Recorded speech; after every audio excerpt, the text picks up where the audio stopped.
Hey everyone, welcome back to the Martingale Emerging Media Minute or Two.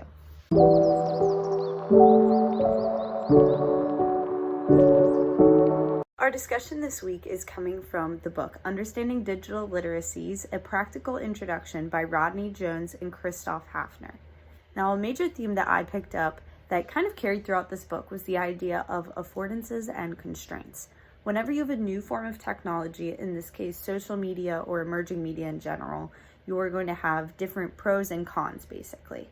One prevalent example of this in my life is the use of phone calls. Now, I love being able to call my mom. I FaceTime her every single day, usually multiple times a day. And I text with my teammates, I text with my friends in order to communicate. All of that's amazing, and I can't believe my mom ever went to school multiple states away without FaceTime or cell phones. I would not be able to do that. However, one major con of that is that you are always able to access people. This is really harmful when it comes to setting boundaries on when you should and should not be available. For example, my mom is a realtor and she needs to be always available. So people don't just call her during her work hours, they call her when she's sitting at home having dinner with her family. This is one example of how this specific emerging media not only gives us this ability to communicate in a new way, but it also kind of restricts us. Another term that stuck out to me in this text was phatic communication.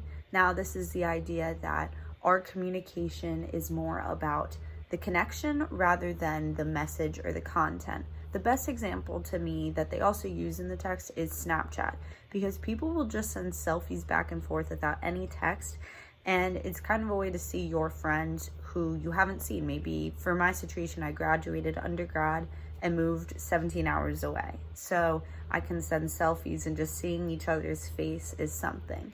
It does build connection, and that has a lot more value. The last topic I'm going to discuss with you all this week is the idea of culture and community building online. The authors discuss how the internet is not a place, but it's rather a platform.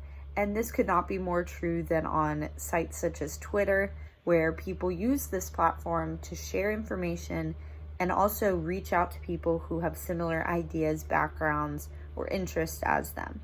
One really good example of this is Black Twitter. Black Twitter became very prominent in the 2010s, especially in the wake of many wrongful deaths of Black Americans at the hands of law enforcement. It started as a social justice movement in some aspects, but also as a way to build community online, as much of our daily interactions exist in the internet.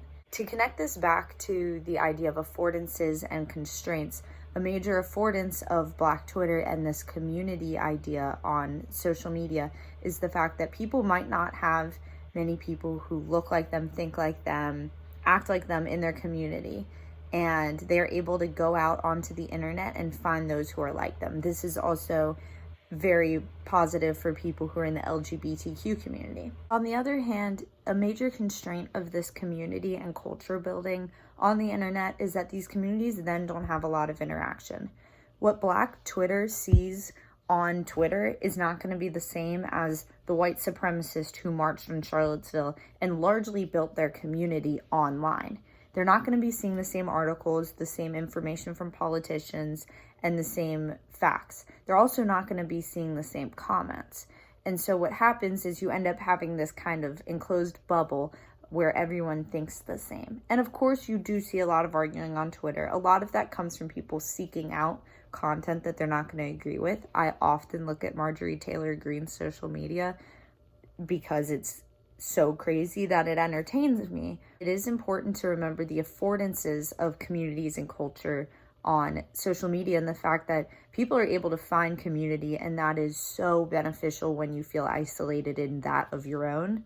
However, it is important to also remember the constraints that maybe in this community that you see, you aren't actually able to interact with people who have a lot of differences with you. And social media is able to block that out with algorithms. That's all this week for the Martingale Emerging Media Minute or Two. Please tune in next week, and I'll see you then.